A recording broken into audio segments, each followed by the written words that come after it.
estábamos explicando que depende del estadio del organismo humano del que estemos hablando, va a presentar más o menos vértebras, normalmente es 33 al momento de nacer, y haciendo el conteo, pues ahí tenemos, ¿no? De la parte superior a la parte inferior, son 7 cervicales, 12 torácicas, 7 más 12 van 19, 5 lumbares, 19 más 5, 24, y los que se fusionan en dos unidades únicas óseas, es decir, el sacro y el coxis, 24 más 2, pues ahí lo tiene. 26 en total, atención, de un organismo adulto, no en el caso de neonatos, es decir, al comienzo de la etapa postnatal, y entonces ya comienza todas las últimas modificaciones de nuestro sistema endoesquelético para llegar a la configuración de 26 vértebras. Y finalmente, ¿por qué somos tetrápodos? O sea, sé que presentamos estas 4 extremidades, pues ya lo sabemos muy bien. Términos sencillos, tenemos dos cinturas, es decir, arreglos esqueléticos en la parte superior y en la parte inferior. Y de esta manera, es decir, en la cintura escapular y en la cintura pélvica, nos permite la existencia que se encuentren presentes un par de extremidades para cada cintura, es decir, 2 más 2, por lo consiguiente, 4 extremidades. Por lo tanto, el nombre que nos deriva precisamente por esa configuración es que somos tetrápodos. Ojo, por eso está jerárquico, si se fijan.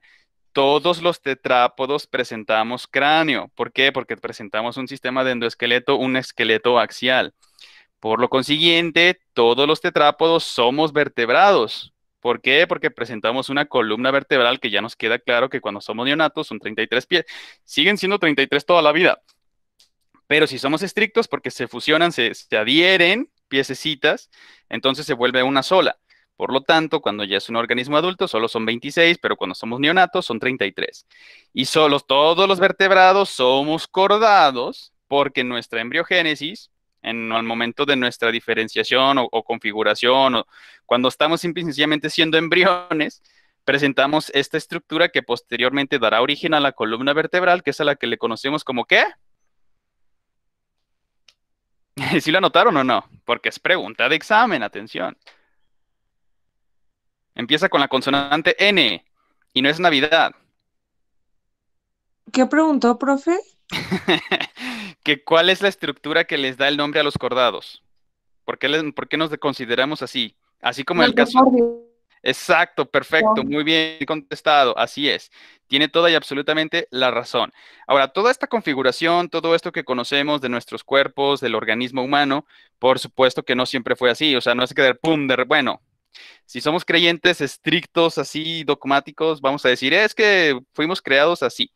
Bueno, se respeta, está bien, no pasa nada, pero tenemos evidencias que apuntan a otro tipo de explicaciones. Entonces vamos a tratar de esclarecer esas otras evidencias y esa otro tipo de explicación. Ojo, yo soy creyente, pero también soy crítico, nada más se los aclaro. Ahora, pregunta capciosa, ¿cuándo aparecieron los seres humanos? Ya sabemos esto que lo que les debía, el esquema, precisamente para que nos quede claro la historia de la vida de nuestro planeta, así nada más rápidamente, para que nos quede claro en gráfico. Ahora, lo dividimos en 4, ya sabemos, ¿no? Como las 4 estaciones, los 4 puntos cardinales, como ustedes gusten y quieran, o los 4 tejidos fundamentales. El reino de la muerte, el ádico, no había vida, es el comienzo de nuestro planeta, simple y sencillamente una bola incandescente de fuego. Segundo eón, ahora sí, las condiciones se enfriaron lo suficiente para permitir la condensación del agua, del estado líquido, para que se formaran los primeros mares o el océano. En realidad, siendo estrictos, existe solamente un océano planetario, pero por cuestiones de geografía, para facilitarnos nuestras ubicaciones, en donde estemos en las latitudes de qué parte, qué región del planeta, pues le decimos océanos en las distintas regiones en donde nos encontremos. Pero en realidad es uno solo nada más, que se encuentra cubriendo la mayor parte, 3/4 partes más o menos de la superficie de nuestro planeta, pero en condiciones en el segundo eón, en el arcaico, pues lo único que pudo sobrevivir fueron procariontes, es decir, y sobre todo con el metabolismo fotosintético para que pudiesen aprovechar la energía solar y expulsar en su desecho oxígeno diatómico. Claro que este progresivamente fue aumentando en concentración hasta llegar a convertirse en una atmósfera oxidante. Antes de que se comenzara el fenómeno de la fotosíntesis, ya lo sabemos muy bien, nuestra atmósfera estaba repleta de CO2, es decir, de dióxido de carbono. Pues el paraíso para las células fotosintéticas lo aprovechaban, producían sus carbohidratos y expulsaban el oxígeno. Entonces, en el tercer eón, ojo, no es ión. A ver, pregunta capciosa, ¿cuál es el ión más famoso? Es un chiste tonto, no me vayan a odiar por esto, para que no se les olvide. Es más, recordemos que es un ión, pregunta general, que es un ión, no eón, ión. La vocal es I. Un átomo. Con cargas exactamente desbalanceadas. Ahora, la pregunta era, ¿cuál es el ion más famoso? Pues el ion Lennon. No me odien, por favor, solo es para que no se les olvide. Bueno, entonces regresemos a cambiémosle la vocal eón, es un espacio temporal macrotemporal de cientos de millones de años. Entonces ya se acumuló el oxígeno diatómico en la atmósfera. Por lo consiguiente, surgen los nuevos tipos de células que son los eucariontes. Bueno, aquí es lo que les decía, ¿no? Perdón, como me emocioné platicando, me olvidé de poner la imagen. Procariontes fotosintéticos, ¿dónde aparecieron? Pues en el segundo eón, cuando las condiciones del planeta fueron un poco más amigables y favorecieron que se estuvieran desarrollando seres sencillos, procariontes fotosintéticos, y que estos estuvieran expulsando el residuo de su fotosíntesis, que es el oxígeno diatómico. Entonces, en el Proterozoico, tercer eón en la historia de la vida de nuestro planeta, más o menos hace 2.500 millones de años, hacen su aparición. Pues, ¿quién más? Las células eucariontes, todas aquellas que también conforman nuestros cuerpos. Entonces, las células eucariontes ya presentan organelos, ya presentan su núcleo que protege su material genético, y es aquí justamente donde se desarrolló el fenómeno que ya conocemos muy bien de la endosimbiosis, o sea, hace que la asociación entre dos seres vivos, quien es un eucarionte, como lo que vemos acá, bueno, este también es fotosintético, ¿verdad? También siguieron existiendo. Y los heterótrofos, los que requerían de estar fagocitando sustancias de su medio para poder sobrevivir. De esta manera, fagocitaron un procarionte, y este procarionte, pues entonces se realizó la asociación, es decir, la simbiosis, para convertirse en la mitocondria que tenemos actualmente el día de hoy nosotros, los seres humanos. Y si se fijan, el último de todos los eones, el faneros es florecer, por eso las fanerógamas, plantas con flor, cuando la vida se diversificó, se volvió mucho más compleja. Entonces, es en la actualidad, claro, también empezamos hace 500 más o menos millones de años. Fíjense, desde que empezamos los metazoarios, verdaderos metazoarios, es desde el Fanerozoico, por eso cuando la vida se volvió más compleja. Rápidamente, aquí está nuestro planeta Tierra, actualmente con todos sus continentes, el océano global, con sus 365 días girando en el movimiento de traslación alrededor de nuestro astro rey, es decir, de nuestro Sol. Por supuesto que esto no es siempre. ¿Alguien tiene alguna pregunta? O creo que es ruido de fondo, ¿verdad? Porque yo confío en ti. Sí, perro, pues, sí, es nuestra compañerita Carol. Bueno. Pensé que era alguna pregunta que alguien tenía por allí. Si no, no pasa nada. Ya saben, en el momento que se requiera preguntar, lo pueden hacer para hacer uso del micrófono. Bueno, ya decíamos rápidamente, este es nuestro planeta Tierra. Después de 4.600 millones de años de haberse formado, vamos a hacer un pequeño ejercicio, experimento imaginativo. Vamos a retroceder en el tiempo esos 4.600 millones de años, hasta llegar a encontrarnos con algo más o menos así. Esto es nuestro queridísimo planeta hace 4.600 millones de años. Es lo que les decía. No era posible absolutamente ningún tipo de formas de vida hasta el momento como conozcamos con estas condiciones tan extremas. Por lo consiguiente, el eón ádico es como se le conoce a este periodo de tiempo porque nada sobrevivía. Ahí era el reinado de la muerte. Nada vivo estaba aquí. En el eón ádico, más o menos 4.600 millones de años. Vamos avanzando así, pasos macrotemporales. Al segundo eón arcaico, ¿de qué se caracteriza? Ya la litosfera se forma, se enfrió lo suficiente para que pudiera albergar ahora sí el océano primitivo, o por lo menos el agua líquida, y gracias a que el agua es el disolvente universal, pues entonces ahí comenzaron a interactuar todo tipo de sustancias. Ahora, aquí es en donde está el debate. Ya dependerá si ustedes consideran o no. Es lo mismo que nos dicen que es que la esencia creadora formó así de un soplo a los seres humanos. Es exactamente la misma explicación que decir el agua solita formó así a las células. Maquíllenle como quieran, es lo mismo para mí. Claro, le dicen generación espontánea, que no existe, ya lo sabemos, pero bueno, no me crean a mí, ustedes investiguenlo, indáguenlo, pero yo les comparto mi opinión. Entonces, la panspermia lo que nos dice, hagan de cuenta que esto es una maceta, es un jardín, ustedes lo acaban de regar, avientan semillas, pero claro que pueden proliferar, van a desarrollarse y pues va a crecer la vida. Pero bueno, sigue la pregunta, bueno, ¿y entonces qué? ¿De dónde salió la célula de tu semilla cósmica? Pues sí, es un debate que es interminable hasta el momento porque no hemos podido fabricar nosotros una célula de laboratorio, no se puede, es imposible. Pero bueno, punto y aparte, entonces estamos en el segundo eón, el arcaico. Ya se formó el cuerpo de agua que conocemos como el océano primigenio, y allí, como sea que haya pasado, pues aparecieron los procariontes, es decir, las primeras células extremófilas, y entre ellas las fotosintéticas, que éstas comenzaron a aprovechar los recursos circundantes, empezaron a expulsar el oxígeno diatómico hasta llegar al tercer eón. Claro, son millones y millones y millones de años. En el león proterozoico, como su nombre lo indica, ya tenemos a los protozoarios, o sea, los que parecen animales, pero son seres unicelulares. Ya presentan organelos, ya presentan precisamente el núcleo, lo que le deriva, lo que presenta, gracias a esa estructura, les da el nombre de eucariontes.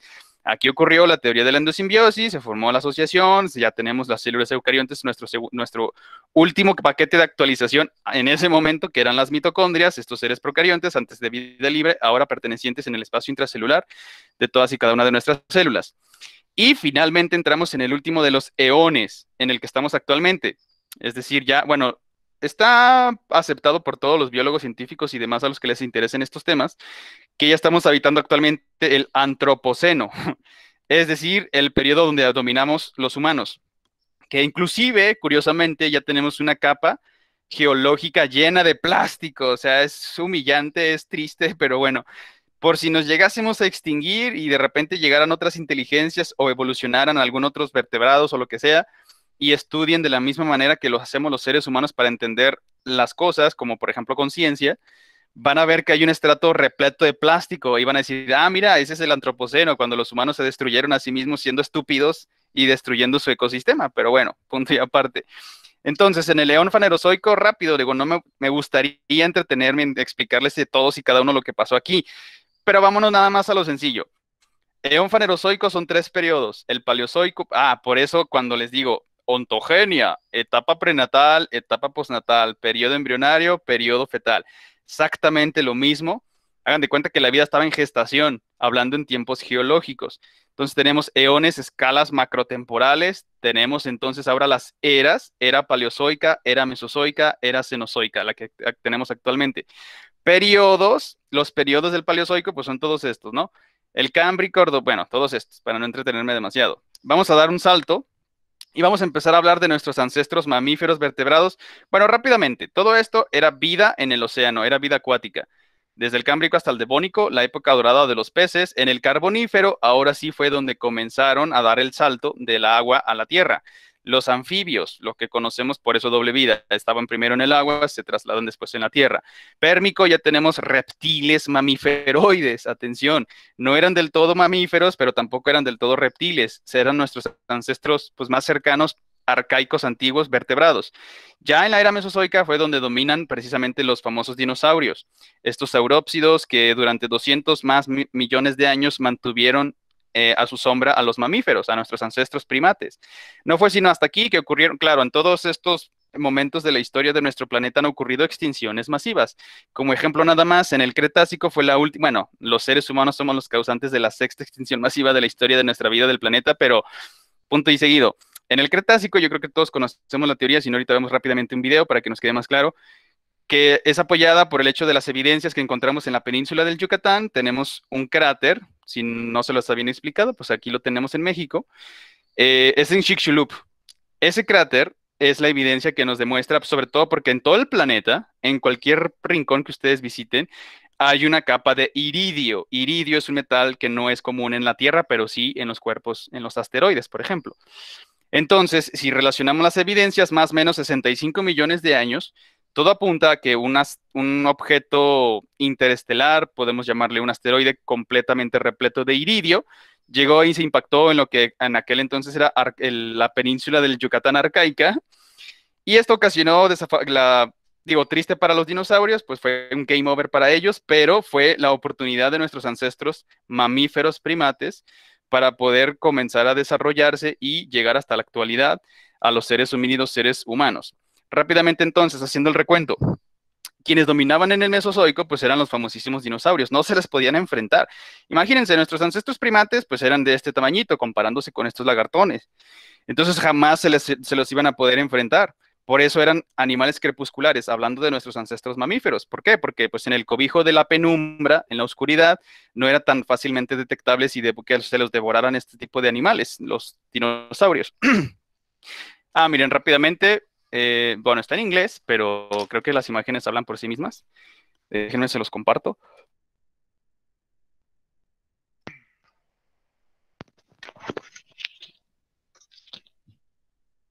No es cierto. Bueno, lo que les decía, la teoría más aceptada, ahí está, ¿no? Estamos en el Cretácico, esta es una comparación en este tipo de animalones y sus dimensiones, comparándose con un cuerpo humano. Entonces llegan, los apedrean desde el espacio y ¡boom! ¿Quiénes sobrevivieron? Pues precisamente nuestros ancestros primates. ¿Por qué? Porque eran chiquititos, no requerían tanto energía en su alimentación como el cuerpo gigantesco descomunal de los dinosaurios y por lo consiguiente nuestros ancestros primates pues los trolearon. Ah, yo me acuerdo que vi un video, espérenme. Según yo era este. Ah, sí, aquí está. Vamos a ponerlo. No, pues.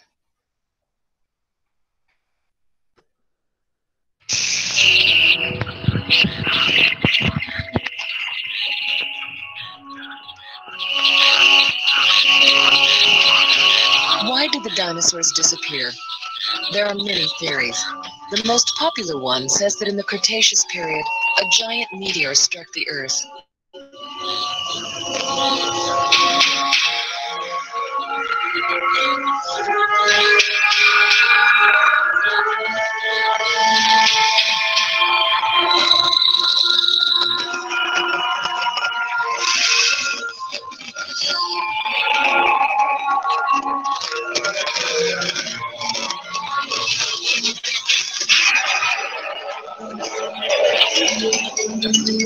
Animals that were close by were killed instantly.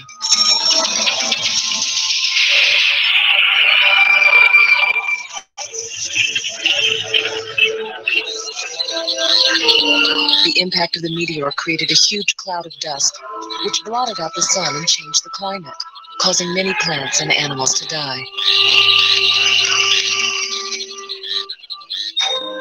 Some dinosaurs could not survive the colder temperatures. Others starved as the food they depended on disappeared.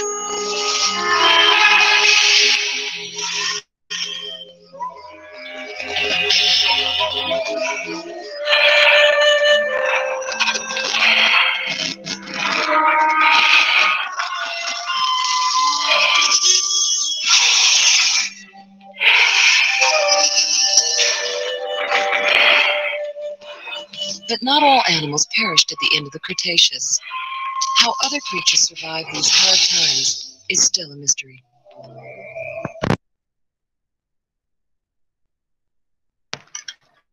Pues ahí está, ¿no? Self-explanatory. Las imágenes se explican a sí mismas. Entonces, bueno, básicamente, en resumidas cuentas, aquí tenemos a estos animalones. Jamás hubiésemos sobrevivido si tuvieran, bueno, quizás con estrategias tal vez, pero de control. El caso es, una vez que los apedrearon cósmicamente hablando, pues estos, para mantener su fisiología, pues claro que con las condiciones que se les presentaron debido a este cataclismo, a esta hecatombe de los dinosaurios, pues abrió la brecha, el camino quedó disponible para que nuestros ancestros mamíferos primates entonces ahora sí pudieran desarrollarse y dominar el mundo como lo hicieron los dinosaurios en aquel entonces. Rápidamente, entonces, ¿a qué le llamamos? Ojo, atención, porque de repente también se pueden encontrar personas que les dicen, nosotros no venimos del chango. Pues no, efectivamente no venimos de ningún chango. Atención con esto. ¿Por qué? Porque sí tenemos un ancestro común. Ejemplo, lo que les decía de Luca, the last universal common ancestor. De la misma manera, los primates, es decir, todos aquellos mamíferos vertebrados que tenemos y presentamos pulgares prensiles, pero claro que por supuesto que tuvimos un ancestro común. Pero eso no significa que los seres humanos vengan del chimpancé, ni que vengan del gorila, ni que vengan de ningún otro tipo de primate. En términos sencillos, bueno, entonces ocurrió ese cataclismo que erradicó los depredadores, superdepredadores que eran los dinosaurios y por lo consiguiente le dejó el camino abierto para que otros organismos, ejemplo nuestros ancestros primates, pudieran empezar a diversificarse y desarrollarse. Entonces aquí tenemos rápidamente nada más una clasificación de lo que tenemos actualmente en nuestro mundo, los primates, incluidos el género Homo sapiens, es decir, los seres humanos. Ahora, más o menos de acuerdo con la genética y con los registros fósiles, hace 6 millones de años es en donde tenemos nuestro ancestro homínido, atención, homínido, es decir, que se parece a un humano y que camina erguido, que es allí donde se hizo la diferenciación. Ahora sí, ¿por qué nos comparamos mucho con los chimpancés? Porque genéticamente tenemos prácticamente las mismas configuraciones. Variará 1 o 2% más o menos. Fíjense la diferencia tan mínima que tenemos al compararnos con estos organismos. No obstante, esa única diferencia es la que nos convierte en seres humanos y los chimpancés en que sean chimpancés. Entonces, más o menos hace 6 millones de años, el último ancestro común entre chimpancés y seres humanos se diferenció convirtiendo ahora sí al género Homo, a los seres que caminan erguidos. Claro que fue un largo proceso de prueba y error, pero en términos generales y sencillos, después de que se erradicó el problema de lo que no nos permitía desarrollarnos, es decir, los dinosaurios, se extinguieron de la forma que desafortunadamente conocemos, pues bueno, eso nos dio la cancha libre para todos y cada uno de nuestros ancestros primates, pues pudieran desarrollarse en el mundo. Ahora, ¿por qué les decimos, por qué estamos mencionando todo esto? Para encaminarnos precisamente a la formación de nuestro sistema nervioso primate. Ahora, el cerebro primate presenta características únicas que no otros animales, pues obviamente no van a poder tener porque no tienen la capacidad que nuestros cerebros sí tienen. Primero que nada, nosotros tenemos la asociación cognitiva. ¿Qué quiere decir esto? Básicamente es relacionar las cosas. Por eso cuando yo les pongo los ejercicios y les pongo a pensar y les pongo las preguntas, es para que ustedes precisamente, no les estoy diciendo changos, ojo, atención, por favor, estoy diciendo que aprovechen sus capacidades como buenos homínidos, como seres humanos que tenemos esta naturaleza que te compartimos con otros primates. Simple y sencillamente el hecho de que poder utilizar nuestros pulgares prénsiles. Entonces, la asociación, es decir, el que ustedes estén relacionando las cosas, por ejemplo, lo que estamos apreciando aquí es un juvenil de chimpancé. Entiende perfectamente que utilizar una herramienta, en este caso un tronco que tiene una masa sólida, que lo está golpeteando una semilla para poder acceder al alimento, al nutrirse del contenido de esta misma, pues golpea hasta que se abra. O sea, eso es una asociación cognitiva, está usando herramientas. Otra característica fundamental, importantísima del cerebro primate es el uso del lenguaje, o sea, se desarrolla comunicación. Aquí lo que podemos apreciar, inclusive no hace falta palabras para entender que la cría le está diciendo, quiero comer, dame de comer. La mamá le dice, no, espérate, es muy temprano, ya te acabo de dar. O sea, esto todavía no te toca. Entonces lo entendemos perfectamente bien porque obviamente nuestro cerebro interpreta los estímulos externos en información para poderla comprender. Entonces, fíjense nada más, la asociación cognitiva, el desarrollo del lenguaje y gracias a el desarrollo del lenguaje, pues entonces tenemos el desarrollo de la memoria. Si no tuviéramos memoria, pues no entenderíamos, no comprenderíamos las palabras. Seríamos, bueno, en el caso de los citasiformes, o sea, los periquitos, pues sí tienen inteligencia porque entienden lo que están diciendo, nada más repiten porque se les ocurre. Pero bueno, tema aparte. Entonces, si por allí la conocían o tal vez no, esta es Coco, ya falleció, era una gorilita hembra que le enseñaron el lenguaje de señas. Fíjense nada más, qué interesante. Podía comunicarse con los seres humanos mediante el lenguaje de señas. Entonces, si se fijan aquí, está emitiendo un mensaje. En la parte superior dice, hay que ayudar a la tierra, hay que curarla, necesita ayuda. Y en la parte inferior nos está diciendo, la naturaleza tiene conciencia, nos observa.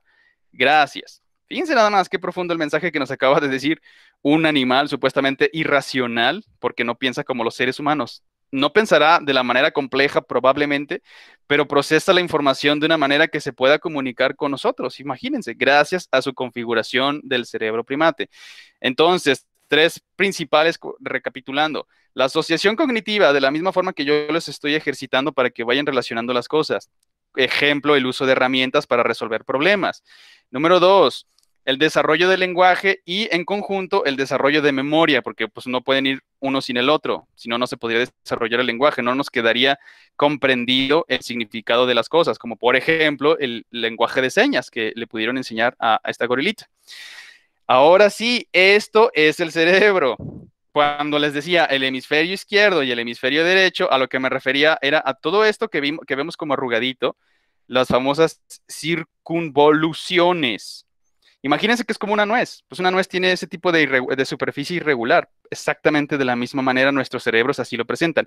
Tienen estos pliegues precisamente para darle mayor superficie, para que haya mayor neuronas y para que tengamos una mejor forma de procesar la información que recibimos en forma de estímulos. Ahora, bueno, en términos sencillos, tenemos 5 lóbulos. Frontal, parietal, occipital y el temporal. Cada uno procesa la información, probablemente en neurofisiología se los están explicando, tal vez no, aquí lo veremos rápidamente, pero para entrar en tema, el cerebro, o sea, lo que estamos apreciando en este caso, que es la neocorteza, atención con estos términos, significa que este es el último paquete de actualización, por decirlo de forma coloquial y sencilla, de nuestra evolución como primates, de lo que revisamos en estos momentos, desde nuestros ancestros primates que tienen los pulgares prensiles, que lo compartimos junto con los lémures, con los, bueno, más cercanos serían los orangutanes, los gorilas, los chimpancés y finalmente nosotros, el género Homo, los Homo sapiens. Aparte de que nuestra configuración neural, de que tenemos la capacidad de la asociación cognitiva, el desarrollo del lenguaje, el desarrollo de la memoria, todo eso es posible gracias a la neocorteza, es decir, lo que nosotros coloquialmente le decimos cerebro. Ahora, ¿por qué insisto mucho con el hemisferio izquierdo y el hemisferio derecho? Yo creo que hemos escuchado, hemos sabido o nos han comentado que el hemisferio izquierdo es más lógico, es más abstracto, y en el caso del hemisferio derecho es más creativo, es más imaginativo, es más soñador.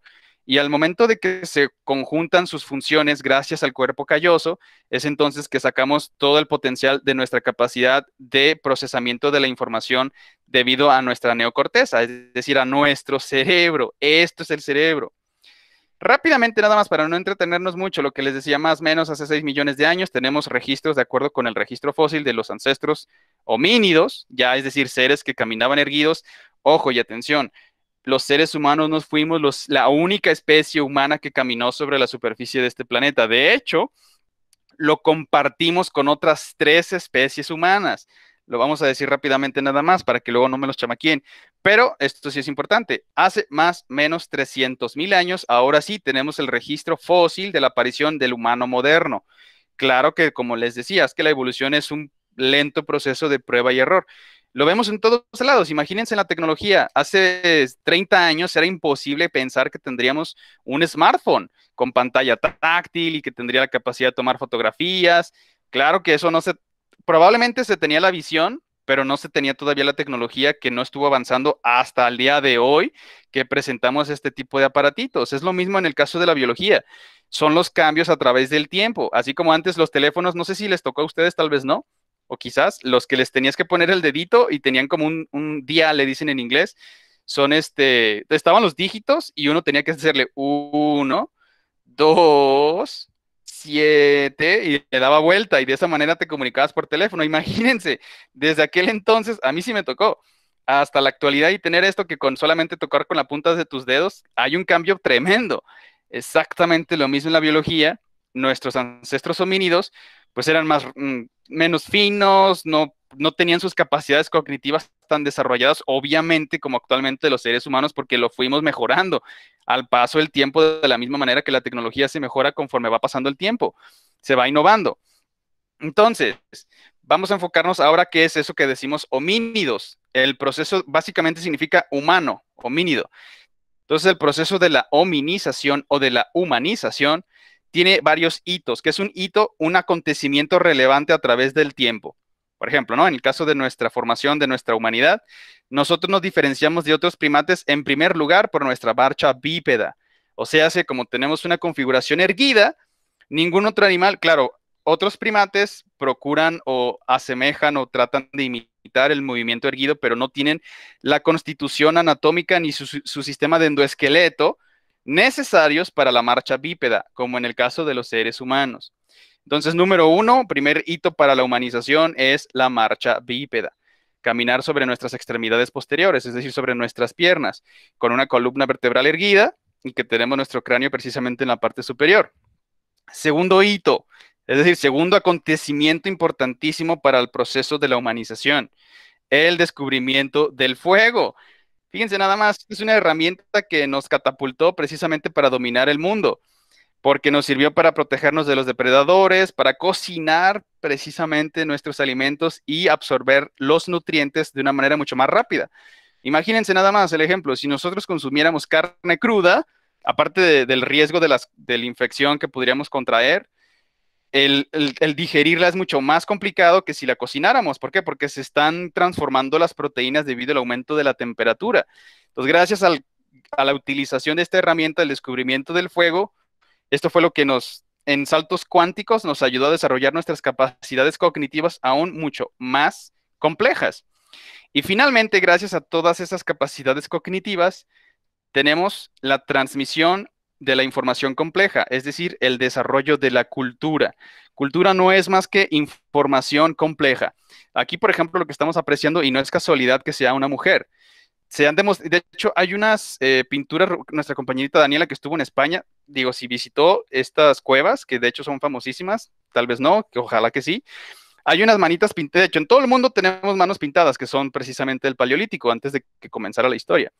Pero ahí existen manos pintadas y los registros biométricos, es decir, las mediciones, coinciden perfectamente con manos femeninas. Ahora, no significa que tampoco no hubiese pintores hombres. Claro que sí, pero los hombres estaban más encaminados a la cacería y búsqueda de alimento para la manutención de nuestras familias o de las tribus en este caso. Entonces, las mujeres, las féminas, eran las que se encargaban precisamente de transmitirle la cultura a las siguientes generaciones. Por ejemplo, aquí lo que estamos apreciando es un infante que estaba aprendiendo la mezcla de ciertos productos vegetales para producción de pigmentos, para poderlos plasmar en la superficie de las rocas, lo que conocemos precisamente como las famosas pinturas rupestres. Y claro que hay una correlación en que por eso las mujeres son buenísimas con los colores y no me dejarán mentir. Por ejemplo, su servidor, yo entiendo los básicos y si me dicen, es que es un color crema, no sé qué, durazno de esto y del otro, y digo, pues es que para mí eso es amarillo, para mí no tiene nada de crema. Bueno, o sea, probablemente no digo que todos seamos iguales en el caso de cómo percibimos los colores todos los hombres, pero las mujeres nos llevan de sobremanera. O sea, ellas son excelentes para determinar tonos. Y esto es una evidencia precisamente que aporta a que desde siempre tuvieron contacto con pigmentos y lo supieron manipular y lo supieron trabajar para precisamente dejar el registro prehistórico de las pinturas rupestres. Insisto, no es de que únicamente ellos lo hicieran, pero son buenísimas porque como estaban a cargo de las siguientes generaciones, mientras que los varones estábamos a cargo de ser proveedores y de mantener a nuestras familias, nosotros somos buenísimos, por ejemplo, para orientación. Entendemos muy bien cuando, por ejemplo, no, pues si como tenemos genes de cazadores, rastreadores, tuvimos que desarrollar esas capacidades para poder entender cómo navegar en el entorno. En el caso de las mujeres, tienen capacidades de comunicación muchísimo más efectivas, son buenísimas digo, no estoy diciendo que son chismosas, no, tienen una capacidad de transmitir ideas más compleja que en el caso de los varones, porque así tienen configurado la neocorteza, porque desde milenios en el pasado estuvieron frecuentemente desarrollando esas capacidades, sobre todo con lo del arte en la interpretación de los colores. Pero bueno, en términos sucintos y resumiendo y metiéndolo todo en nuestro famosísimo Kinder Sorpresa, esto es parte del desarrollo de la cultura, la transmisión de la información. Acuérdense de asociación cognitiva. Ah, mira, esto pinta. Oye, ¿y qué tal si podremos registrar los acontecimientos que vemos en nuestros entornos? Ah, ¿por qué no hacemos pinturas rupestres? Asociación cognitiva. Estoy transmitiendo un mensaje, una información, desarrollo del lenguaje y por lo consiguiente es historia. Bueno, no se considera historia una pintura rupestre porque no entendemos qué quiere decir. O sea, se puede interpretar de mil maneras. Que si los entornos en los que veían, que si espíritus de la naturaleza, que si no sé, muchas cosas. Por lo consiguiente, desafortunadamente no cae en la categoría de historia. ¿Por qué? Porque no es un registro que todo mundo pueda consultar. Sí lo podemos ver, lo podemos apreciar, eso es indiscutible. No obstante, se puede interpretar de la manera que cada quien quiera. Y eso, pues, desafortunadamente no es historia, es prehistoria. No tenemos un registro de un suceso. Si ahí hubiesen puesto que numeritos o cositas así, diríamos, ah, mira, pues entonces tiene más información, lo interpretamos las generaciones actuales desde el Paleolítico. Pero como no es el caso, pues es prehistoria. No obstante, no deja de ser un hito porque es un manejo de la información de una manera muchísimo más compleja. Bueno, esto rápidamente para terminar ahora sí, y ya desde mañana jueves, sí, nos vemos, ya hablamos de nuestras capacidades cognitivas debido al sistema nervioso. Entonces, lo que dijimos, más o menos hace 300,000 años, tenemos la evidencia, los hallazgos de que nuestros ancestros, ahora sí, Homo sapiens, se originaron en el continente africano. Ahora nada más como dato adicional. No sé si alguna vez lo habían pensado, pero el continente africano tiene la forma de un cráneo humano. Qué curioso, ¿no? Es una coincidencia bastante interesante, pero bueno. El caso es, a partir de África, de nuestros ancestros Homo sapiens, estos eran nómadas, o sea, hace que se desplazaban continuamente sobre la superficie del planeta. Por lo consiguiente, pues era eventual que se fueran a desplazar a lo que actualmente le llamamos Medio Oriente, y allí hubo una bifurcación, es decir, dos grupos de Homo sapiens que se dividieron en su traslado, en su proceso nómada. Algunos se fueron a Europa y otros se fueron a Asia Central.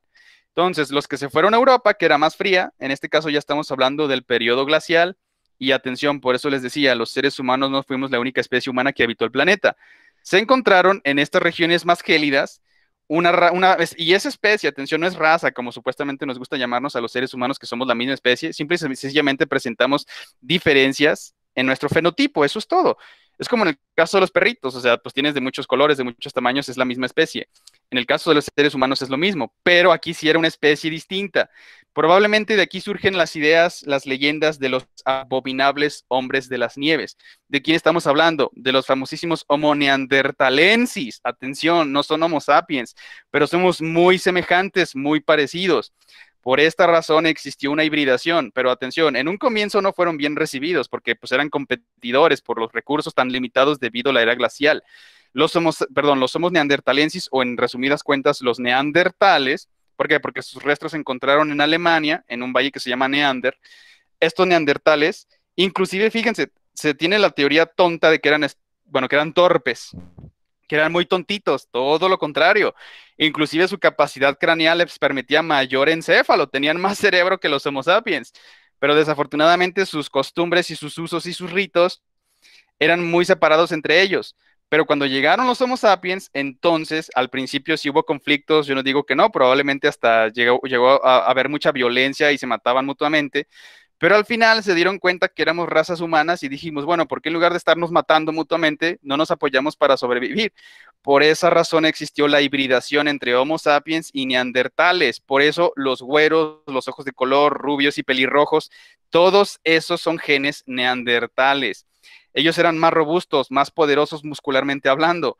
Inclusive, si lo comparan, por ejemplo, con los berserker, los famosísimos vikingos, que están súper fornidotes, esos son genes neandertales, por eso los abominables hombres de las nieves. Y ojo, que todo lo que les estoy diciendo son datos serios, es evidencia de fósil que tenemos y en nuestro genoma, de alguna manera sobreviven los neandertales, pues precisamente nuestros genes, con los fenotipos que les acabo de compartir. Todos los rubios, inclusive todos los que presenten piel más blanca, es un gen neandertal, precisamente porque ocurrió la hibridación entre estas dos especies, que a pesar de que eran distintas, eran muy semejantes y por lo tanto pudo ocurrir la hibridación. Desafortunadamente, como en nuestro planeta lo sabemos y lo entendemos muy bien, siempre está en constante cambio y lo seguirá estando, con o sin humanidades. Por lo consiguiente, para desfortuna de los neandertales, nuestros primos hermanos más cercanos, pues se extinguieron precisamente en el estrecho de Gibraltar, fueron los últimos sobrevivientes de los que tenemos hace más o menos 40,000 años. Fíjense, hace apenas ayer, geológicamente hablando, se extinguieron nuestros primos hermanos neandertales, pero sobreviven de alguna forma en nuestro genoma. Ahora, ¿por qué se extinguieron? Como les decía, el planeta siempre va a estar en constante cambio. Hubo una explosión en el corazón de Europa, es decir, en su centro, es decir, en la península itálica. Hay una región, una caldera volcánica que se le conoce como los campos flegreos. Entonces estos, al hacer el cataclismo, reventaron, por decirlo de una manera coloquial, ocasionando más o menos lo que pasó con los dinosaurios, pero este fue la hecatombe de los neandertales. Claro, también afectó a los sapiens, ya estábamos cohabitando mutuamente, pero los Homo sapiens somos los caminantes por excelencia. Nuestra constitución anatómica nos permite desplazarnos grandes distancias en cortos periodos de tiempo. Eso nos dio la ventaja. En el caso de los pobres neandertales, pues desafortunadamente, porque estaban muy separados unos de otros, de sus clanes, de sus grupos, y se mezclaron más con los sapiens. Entonces, al momento de que ocurrió la explosión de los campos flegreos en Italia, a lo que actualmente le conocemos Italia, pero aquella era la zona de distribución de los neandertales, pues no les favoreció, las manadas se dispersaron, ya no había alimento, tuvieron que hacer marchas forzadas para tratar de salir del área donde se acumuló la ceniza volcánica. Y desafortunadamente los últimos remanentes de los ejemplares de los neandertales sobrevivieron en el estrecho de Gibraltar, pero pues ya su población estaba tan reducida que simple y sencillamente se extinguieron. Se escucha triste, pero no lo estén porque sobreviven de alguna forma en nuestro genoma. Ahora, ¿qué pasó con los Homo sapiens que se trasladaron en Asia Central? Aquí existe otra de las leyendas que probablemente han escuchado del famosísimo Pie Grande o el famosísimo Yeti. Pues déjenme decirles que efectivamente sí existió algo más o menos así, por eso decimos que probablemente esta teoría, esta leyenda del gigante de los Himalayas, se trataba de un fósil que sí existió de una especie de un primate gigante, por eso se llama Gigantopithecus. Ahora, probablemente los que ya hayan visto la película de El libro de la selva, la que es actuada ya con personas y con animación y CGI, pues para los animalitos que están hablando y todo, el rey Louis, creo que se llama, si no mal recuerdo, esa es la representación de un Gigantopithecus, para que se den una idea de las dimensiones de este primate tan... Claro, no era carnívoro, no cazaba seres humanos, afortunadamente, no eran un riesgo para los ancestros Homo sapiens que migraron desde África, sino que simple y sencillamente mientras no los molestaras, pues no te iban a dañar, no te iban a lastimar. El problema no eran los Gigantopithecus, eran los Erectus, los Homo erectus. Ojo, esta es otra especie humana que también compartió el planeta con nuestros ancestros Homo sapiens. Estos sí cazaban Homo sapiens, los asesinaban y se los comían. No, no creo que se considere canibalismo porque son especies diferentes. Entonces, bueno, imagínense, eso sí, su capacidad craneal era tan reducida que parecía que tenían el intelecto de un niño de 5 años. Entonces, pues no eran muy brillantes en comparación, por ejemplo, con nuestros primos hermanos neandertales, que por eso nos hibridizamos con ellos, pero jamás sucedió esto con los Homo erectus. Y finalmente, en el desplazamiento por el resto del mundo, encontramos una última especie humana que de hecho se llama el Homo floresiensis, precisamente porque se encontró en el archipiélago malayo. Ah, perdónenme, me extendí, ya son las 9, ya tienen más cursos. Pero bueno, nos quedaron como 2 diapositivas o 3 pendientes, las terminamos si gustan el día de mañana. Pero desafortunadamente por cuestión de tiempo y porque me emocioné, discúlpenme, ya saben que me encanta la paleobiología. Muchísimas gracias a ustedes por su participación, por su asistencia y por su paciencia y nos encontramos el día de mañana. ¿Sale? Gracias, profe. Gracias, profe. Gracias. Bien, cuídense.